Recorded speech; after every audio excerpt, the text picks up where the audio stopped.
Good evening, ladies and gentlemen, and welcome to another edition of Harmonics. Tonight, I have a local legend, one of the best bass players ever to set stage on any stages in this area. I have the great Tony Gutierrez. Tony, it's an honor to have you here tonight, Thank you, Greg, for having me. I appreciate that introduction, sir.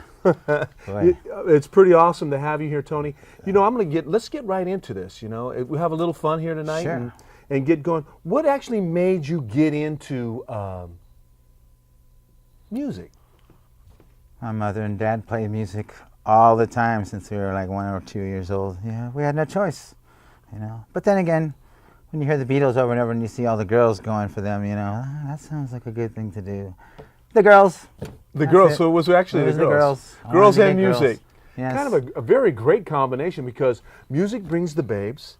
And the bands bring the babes also. That's interesting. Oh. You know, in your style of music that you play that we'll be getting into more depth in, what are some of the local bands that inspired you to actually get into music? When we were kids, we used to go watch a band called T.C. Lad. They had long hair. They had a talk box with the tube. Remember that? Mm-hmm. Whoa, whoa, whoa, whoa. And Mike Tringali and Anton Lucero were in it. Marty Schuhart, Rock Ferguson. Mm-hmm. Who else? Yeah, them guys were good, and they had all the girls. Uh-huh. And we and Teddy Vargas and Tim Vargas from Timothy and the Mods used to sit there and watch them. I want to be like them. Mm-hmm. Yeah, except for one thing, we couldn't play. You couldn't play at that time. So when was actually when was actually that you actually picked up an instrument, at what age, and that you picked up an instrument to start playing it and knew that that was going to be a lifelong journey? Mm-hmm. Well, lifelong journey, that's what I thought it was going to be because I couldn't play with it, mm-hmm. you know. My uncle got a free guitar with an amplifier, and I tried to play Oyo Kumaba for about 3 years, maybe a year and a half. Nothing. Couldn't play anything. Mm-hmm. You know? Then one day, I went to a friend's house, and they had a party the night before. Somebody left the bass on the driveway, and I just picked it up and had 3 strings on it, and it just went. Uh-huh. Black Diamond by Kiss, first song I ever learned, right there on the spot. I didn't even know what happened. All I know is that was it. That was your friend moment. Bought me a bass after that at the pawn shop on Washington and Fremont Boulevard. Doug owned it, I think. His name is. Yeah, that was a great thing. You know, when you were going through your passage in time trying to learn the instrument, you found a bass on the ground, which is sort of like the Holy Grail. That became your Holy Grail. You know, exactly. Yeah, exactly. So in this, what was the music and the style of music that influenced? I know you mentioned the Beatles and you just mentioned Kiss. What other music? And Santana. Mm-hmm. What else? Black Sabbath back then. Black Sabbath. You know, anything that had good bass, you know. Mm-hmm.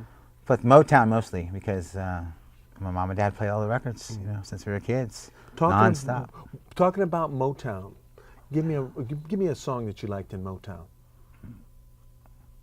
Oh, Gladys Knight and the Pips, Heard It Through the Grapevine. I heard it through the grapevine. You know that version? Yes.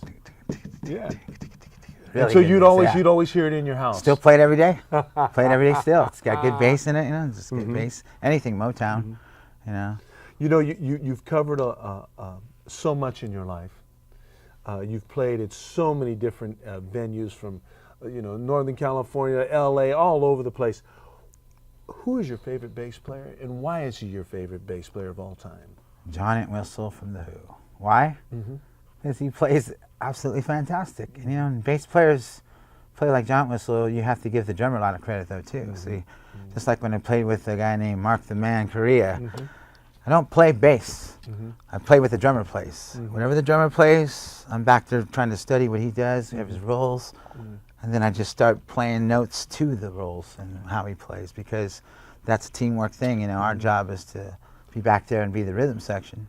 John Entwistle, Keith Moon. Keith Moon, and that's interesting that you mentioned Mark Correa, great drummer. You know, what's kind of interesting about that, you just said an interesting point of view, how you keep you're solid. You guys keep the bottom in the foundation. You're a very flamboyant bass player when you're on stage. What gave you the incentive to dress the way you dress when you're on stage, have that exuberant? Where did you get that energy, Tony? It's the only clothes that I had, to be honest with y'all. I've been wearing the same clothes for about 35 years, to be honest with you. So, it's just what I do. It's black. It's tough. I like to be tough. Mm-hmm. And I wear sunglasses all the time because I don't like to see what's out there because it kind of scares me, like right now. You know, but I'm just saying, it feels good. It feels, when I can't see, I can do better, you know. And Black Sabbath, The Who, you know, I'm just John Entwistle, black hair, spider, just cool. You have coolness. you have a production company that you're working with. Tell the people that what the name of what it is and what's the actual name of your production company. It's called TwrectusProductions, and I made it up in my bedroom while I was taking care of my mother. My mother wasn't doing too well, so I decided to give up music and go take care of her in Manteca. And while I was doing that, I became a land technician specialist. I went to school, so I used my computer skills and just got on the internet and started networking with people, and realized that I could just record my own songs and throw them out there and see who likes them. Now, when you make websites, you make these things called tags and keywords so people can find you. I just happened to throw the right tags down where people found me, and they started listening to it, liking it, and next thing you know, I'm in business. You know, and I was making my own money monthly, just making my own songs. And as you build a fan base, if you have enough people, you can do it. You can do it. Yeah, as long as you keep putting out product consistently. You know, and that's what I like to do. I have no choice. In your production company, you also write a lot of songs, don't you? He's a very clever songwriter. What I mean by this, his songs always have some kind of meaning. It's either a song called Lisa that I've had the luxury of singing, and also one of my favorite songs when we were in Hyphen Red together was called Save the Children. What makes Tony write those kind of songs? You said that you keep your shades on because you're the outside world, but what makes Tony, where do you have that? Where do you get your inspiration, your motivation to write a song? When I was a kid, I was living on the streets quite a bit, so I just decided to write things down. And when you play in bands, local bands like we did, it seems like every time you play in a local band, every band will say, can you write a song? Can you write a song? If you decide you want to go original. And then, I decided to write 2 songs here for FBI, a band called FBI, 2 songs here for a band called The Stairs. But what was happening was the songs that I was writing they were going. People were singing them, and I was getting scared because then they would ask me to do more. You don't know if you can write any more. You might luck out, so that's why it's taken this long to start doing what I'm doing. I'm 51 years old.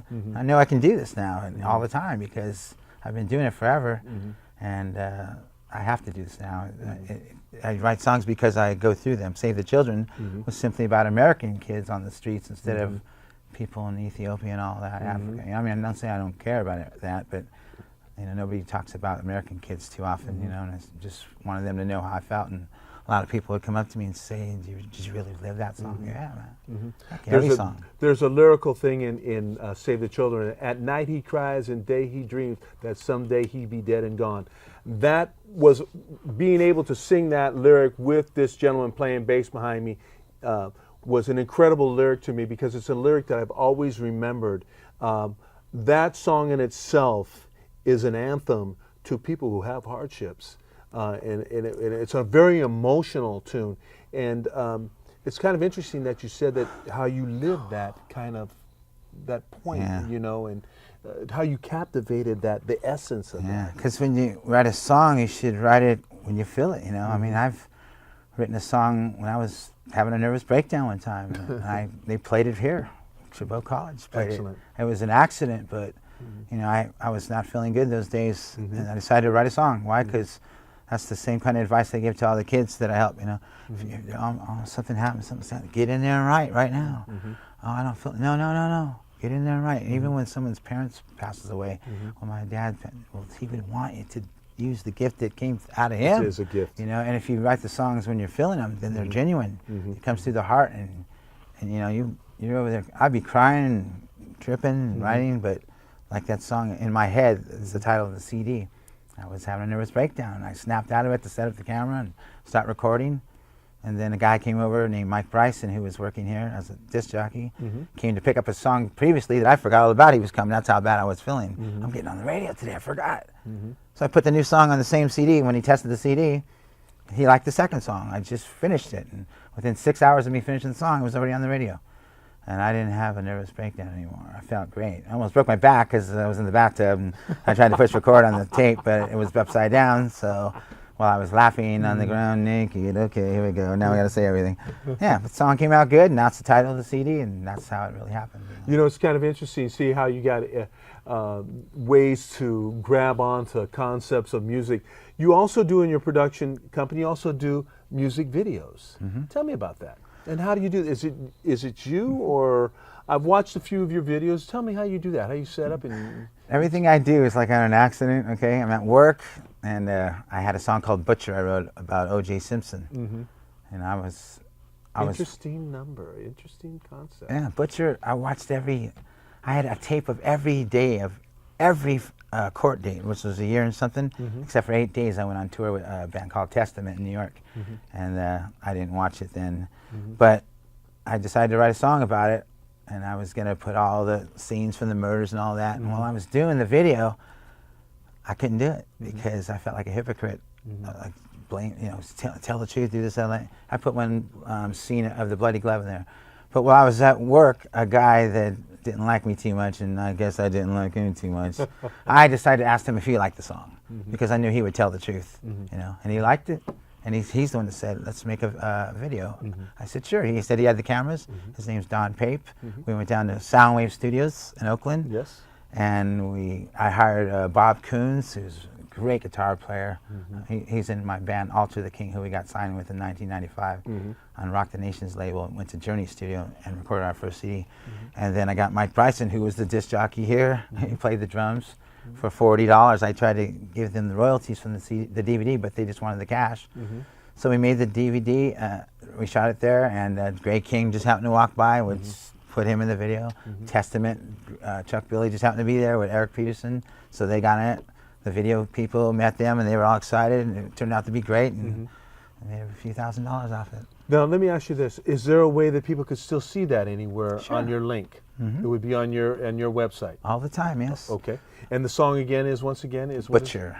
It's the first video I ever made, and it went rather well. And on the credits, there's at least 300 people. Oh, I love it. And that's why I think I sold a lot of copies, because all the people that were on the credits were thinking, well, you thought of me? I'm going, yeah, I did. I always wanted to do that, put all my friends on. Exactly. That's your kindness in your heart. Yeah, it's just a great thing. You know, you always dream of that.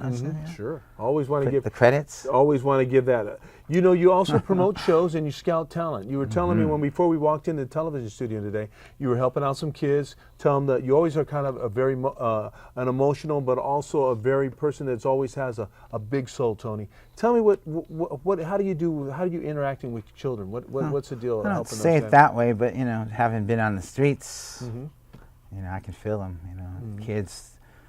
You know, they find it hard to talk to adults sometimes, even their own. But when you play music like I do, and you've been from the streets, and you talk to them about what they're going through before they tell you, they tend to give you a little bit of a trust and a chance, you know. And so I like that part. That's what Save the Children is all about. And plus, there was that organization called Save the Children back then, you know, to adopt kids, which I did for a little while too, which I realized that I stopped doing it because I didn't really know where the money was going. I didn't really know. But the whole hook, Save the Children, you know. The hook is